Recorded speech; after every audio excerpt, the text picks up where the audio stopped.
tell me something. Where does the adventure end and the nightmare begin? Simon. Simon is your stereotypical middle-class pampered city boy. And he decides he's going to get in a car and have the big road trip adventure, very Kerouac, in the Australian outback. He is going to find the real Australia. So he sets off, no real plan, doesn't know where he's going, he's driving. He kind of realises it's not that much fun as he thought it would be, and he's really not having that much of an adventure. He's just kind of driving through the outback, seeing not very much. Till he bumps into a girl, of course. Maggie. Now, Maggie is... she's a bit mysterious. You know, he's clearly attracted to her. She's interesting. She's drifting. She's got a... I think he senses a bit of edge and danger in her, and, you know, he decides to give her a lift. What could possibly go wrong? In another part of this vast Australian landscape, you have a service station. Again, sort of on a bit of a lost highway. And Frank is the proprietor of the service station. And he is very isolated, lives on his own, grandfather, but quite estranged from his family. Until he gets a call from his son saying, we're going to send our daughter off to you for a few weeks because we're having a few marital problems. And we think it would be good for her to spend some time with her grandfather in the middle of nowhere. She's not that excited about it, as you can imagine, but anyway, she goes.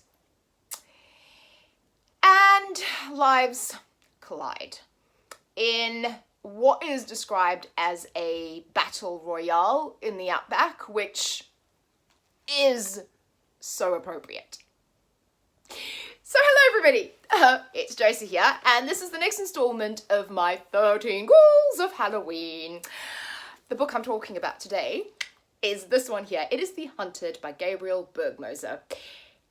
This is a trip. I enjoyed this book. So my setup there, and like I said, it is on the back, it says Echoes of Deliverance and Battle Royale, and I would totally agree with that.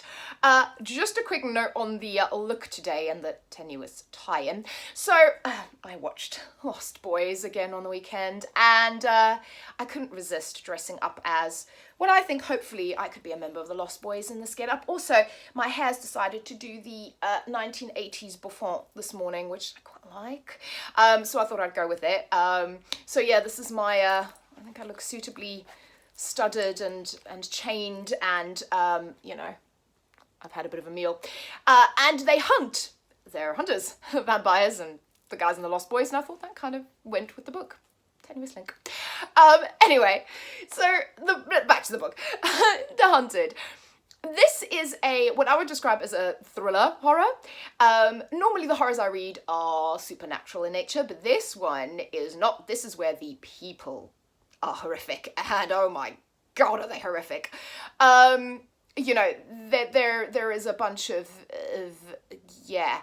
If you can't take body horror and kind of blood and gore, maybe stay away from it. If you can, it is a phenomenally fun ride.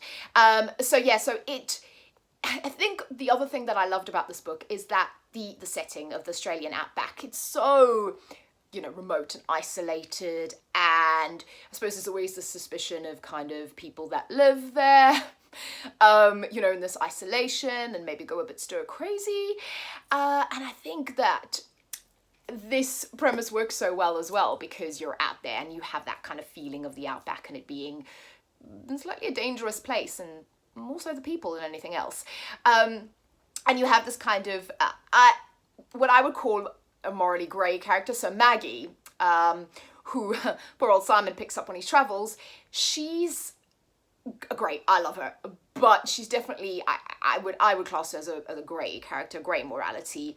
And I'm not gonna say too much because I can't say too much more about the story, otherwise you kind of give the whole plot away. But yeah, she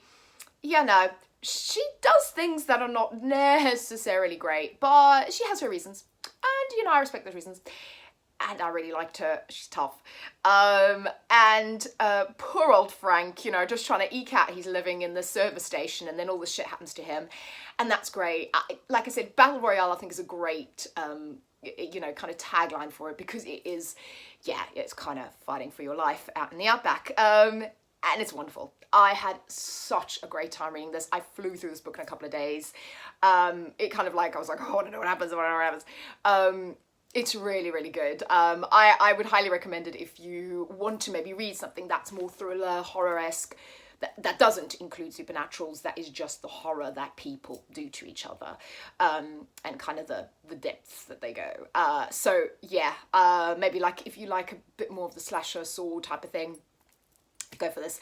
I had a great time. I actually picked this up on a whim when I was in kind of browsing in Waterstones, and I'm really, really glad I did, because I enjoyed the hell out of it, and I think it's great for this time of year.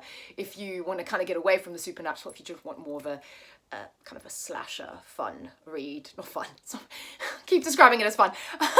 I'm a bit weird. I mean, yeah.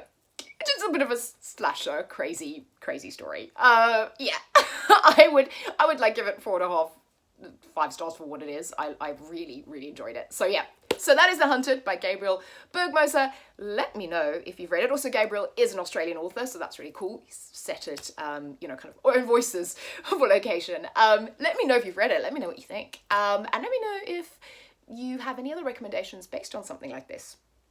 So thank you for watching my latest installment of The 13 Ghouls of Halloween. I'll be back with another book. I'll be reading some more. Thank you for watching. Stay well and safe. Enjoy your October reading. Stay spooky, and I will speak to you all again very soon. Bye.